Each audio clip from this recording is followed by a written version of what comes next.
ನೀರಲ್ವೇ ಹಾಕೋದು. ಹಾಳು ಬಿದ್ದ ಹಂಪಿಯಿಂದ ಬಾಯಿ ಹುಡುಕಿ ಬಂದವರಲ್ಲಿ ಬಂಗಾರ ಎಲ್ಲಿರ್ಬೇಕು? ಬರೀ ಮಾಯ ಮತ್ತು ಅಷ್ಟೇ.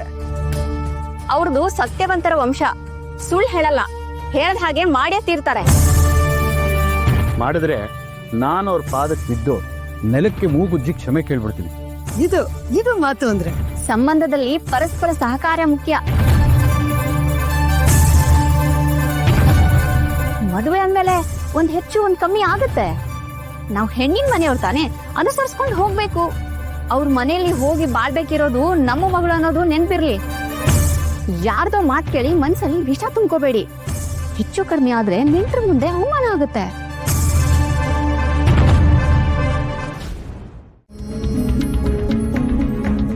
ಅಲ್ಲ ಕಮಲಾ, ಏನು ಆಶ್ಚರ್ಯ, ಅರ್ಶನ ಕುಂಕುಮದ ಬಟ್ಲ ಬಿಟ್ರೆ ಅಲ್ಲೇನೂ ಇರ್ಲಿಲ್ಲ. ಕಣ್ ಸಿದ್ರ ಕಣ್ ಮಾಯ ಅಂತಾರಲ್ಲ, ಹಾಗಾಯ್ತು. ಅದೇ ಇದೆಲ್ಲ ಹೇಗಾಯ್ತು ಅಂತ ಗೊತ್ತಾಗ್ತಾನೆ ಇಲ್ಲ. ಒಡವೆಗಳು, ಮದುವೆ ಪದಾರ್ಥಗಳು ಯಾವುದೂ ಇಲ್ಲ. ನಾನೊಬ್ಳೆ ನೋಡಿದ್ರೆ ನನಗ್ ಬುದ್ಧಿ ಸರಿ ಇಲ್ಲ ಅಂತ ಒಪ್ಕೋಬೋದಿತ್ತು.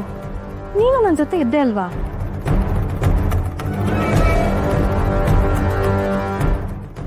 ಗುರುರಾಜ ನಿನ್ನ ಕರೀತಾ ಇದ್ದಾನೆ.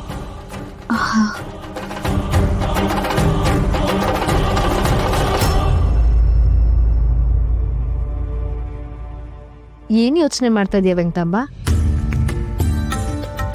ಚಿಕ್ಕಮ್ಮ, ನನ್ ತಲೆ ಕೆಡ್ತಾ ಇದೆ. ಇದೆಲ್ಲ ಭ್ರಮೆನಾ? ಯಾವ್ದೆಲ್ಲ? ಅದೇ ನಾವ್ ನೋಡ್ದಾಗ ಇಲ್ಲದ್ದು ನೀವ್ ಬಂದಾಗ ಹೇಗ್ ಬಂತು?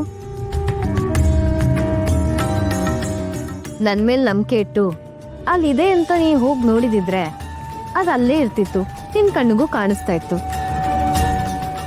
ವಿಶ್ವಾಸದಲ್ಲಿ ಹೋಗಿ ನೋಡಿದ್ಯಾ, ಅದಕ್ಕೆ ನಿಮ್ಗೆ ಅಲ್ಲಿ ಏನೂ ಕಾಣಿಸ್ಲಿಲ್ಲ.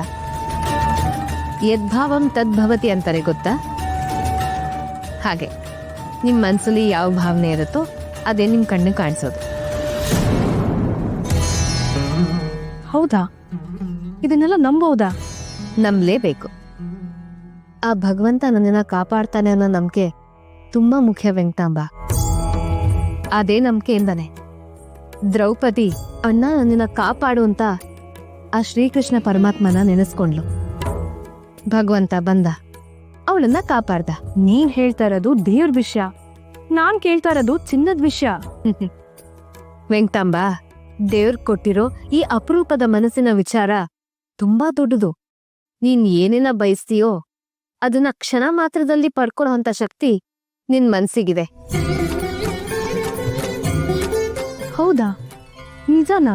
ಮನೋಶಕ್ತಿನ ಹೆಚ್ಚಿಸ್ಕೊಂಡು ನೀನ್ ಯಾವ್ದಾನೋ ವಸ್ತುನ ಅನ್ಕೋ, ಮನ್ಸಿನ ಶಕ್ತಿನ ಹೆಚ್ಚಿಸಿ ಕೇಳ್ಕೊ, ಅದು ನಿನಗೆ ಸಿಕ್ಕೇ ಸಿಗತ್ತೆ. ನಿಜನಾ ಚಿಕ್ಕಮ್ಮ? ಇದು ಬರೀ ಸಿದ್ಧಾಂತನಾ? ಯೋಗಿಗಳ್ಗ್ ಮಾತ್ರ ಈ ತರ ಶಕ್ತಿ ಇರುತ್ತೆ ಅಂತ ಕೇಳಿದ್ದೆ. ಯೋಗಿಗಳ ಸಾಧನೆ ಅಂದ್ರೆ ಮನಸ್ಸಿನ ಶಕ್ತಿಯನ್ನ ಹೆಚ್ಚಿಸ್ಕೊಂಡು ಅವರು ಆ ಶಕ್ತಿಯನ್ನ ಪಡ್ಕೊಂಡಿರ್ತಾರೆ. ಆ ಭಗವಂತ ನಮಗೆ ಕೊಟ್ಟಿರೋ ಮನಸ್ಸಿನ ಶಕ್ತಿಯ ಅಂದಾಜು ನಾವು ಮಾಡೋದಿಕ್ಕೆ ಸಾಧ್ಯ ಇಲ್ಲ. ಅದರ 100ನೇ ಭಾಗ ಕೂಡ ನಾವು ಬಳಸ್ತಾ ಇಲ್ಲ.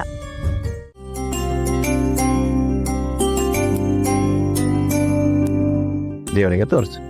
ಶ್ರೀಕೃಷ್ಣ ಹುಡುಗಿ ಬರಲಿ. ಮಂಟಪ ದೇವತೆಯನ್ನ ಪ್ರಾರ್ಥನೆ ಮಾಡಿ, ನಂದಿನಿ ನಳಿನಿ ಮೈತ್ರ ಉಮಾಚ ಪಶುವರ್ಧಿನಿ ಶಸ್ತ್ರಗರ್ಭಾಹ ಭಗವತಿ ಏತಾಹ ಮಂಟಪ ಶೋಭನ ದೇವತಾಹ. ಮಂಟಪ ಮಹಾಲಕ್ಷ್ಮಿಯನ್ನ ಚಿಂತನೆ ಮಾಡಿ ಸ್ಥಿರವಾಗಿ ಭಗವತಿ ನಿಂತು ಈ ಮಂಗಳ ಕಾರ್ಯವನ್ನ ಯಶಸ್ವಿಯಾಗಿ ನಡೆಸ್ಕೊಡ್ಲಿ ಅಂತ ಹೇಳಿ ಪ್ರಾರ್ಥನೆ ಮಾಡಿ.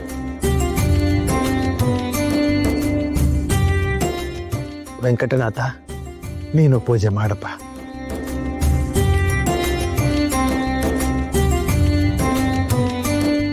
ಹರಿಶಿನ ಚೂರ್ಣಂ ಸಮರ್ಪಯಾಮಿ, ಕುಂಕುಮ ಚೂರ್ಣಂ ಸಮರ್ಪಯಾಮಿ, ಕ್ಷೀರಂ ಸಮರ್ಪಯಾಮಿ.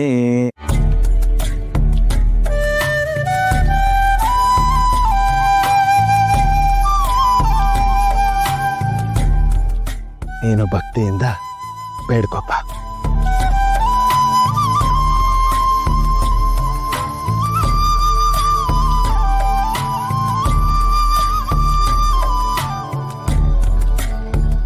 ಓಂ ಸರ್ವಮಂಗಳಮಾಂಗಲ್ಯೇ ಶಿವೆ ಸರ್ವಾರ್ಥಸಾಧಕೆ ಶರಣ್ಯೇ ತ್ರ್ಯಂಬಕೆ ದೇವಿ ನಾರಾಯಣಿ ನಮೋಸ್ತುತೇ. ಸ್ವಲ್ಪ ತುಪ್ಪ ಮತ್ತು ಹಾಲನ್ನು ದೇವರಿಗೆ ಸಮರ್ಪಣೆ ಮಾಡಿ.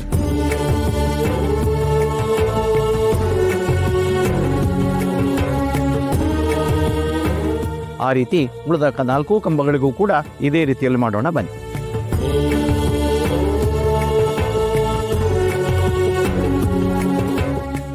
ಓಂ ಜಯತಿ ಹರಿತಚಿಂತ್ಯ ಸರ್ವದೇವೈಕವಂದ್ಯ ಪರಮಗುರವೇಷ್ಟಾಃ ಸಜ್ಜನಾನಾಂ ಲಕ್ಷ್ಮೀಂ ಕ್ಷೇರ ಸಮುದ್ರರಾಜತನಯಾನ್ ಶ್ರೀರಂಗಧಾಮೇಶ್ವರೀಂ. ಚಿಕ್ಕಮ್ಮ, ನಾಂದಿ ಮಂತ್ರ ಹೇಳುವಾಗ ಪಿತೃದೇವತೆಗಳು ಬರ್ತಾರೆ ಅಲ್ವಾ? ಹೌದು, ಯಾವುದೇ ಶುಭ ಸಮಾರಂಭಕ್ಕೂ ಮೊದಲು ಪಿತೃದೇವತೆಗಳನ್ನ ಕರೆಸಿ ಅವ್ರ ಆಶೀರ್ವಾದ ತಗೊಳ್ಳೋದು ಪದ್ಧತಿ. ಹಾಗಾದ್ರೆ ನಮ್ ಪಿತೃದೇವತೆಗಳು ಈಗ ಬಂದಿರ್ತಾರಾ? ಖಂಡಿತ ಬಂದಿರ್ತಾರೆ. ದೇವಾನು ದೇವತೆಗಳನ್ನ ಕರೆದಾಗ ಅವರು ಮನೆ ಒಳಗಡೆ ಬಂದು ನಾವು ಮಾಡಿರೋ ಪೂಜೆನ ಸ್ವೀಕರಿಸಿ ಆಶೀರ್ವಾದ ಮಾಡ್ತಾರೆ. ಅದೇ ಪಿತೃದೇವತೆಗಳು ಮನೆ ಹೊರಗಡೆ ಹಾಕಿರೋ ಚಪ್ರದ ಮೇಲೆ ನಿಂತು ಇಲ್ಲಿಂದಾನೇ ಆಶೀರ್ವಾದ ಮಾಡ್ತಾರೆ. ಹಾಗಾದ್ರೆ ಈಗಪ್ಪ ಬಂದು ವೆಂಕಟನಾಥಂಗ್ ಆಶೀರ್ವಾದ ಮಾಡ್ತಾರಾ? ಖಂಡಿತ.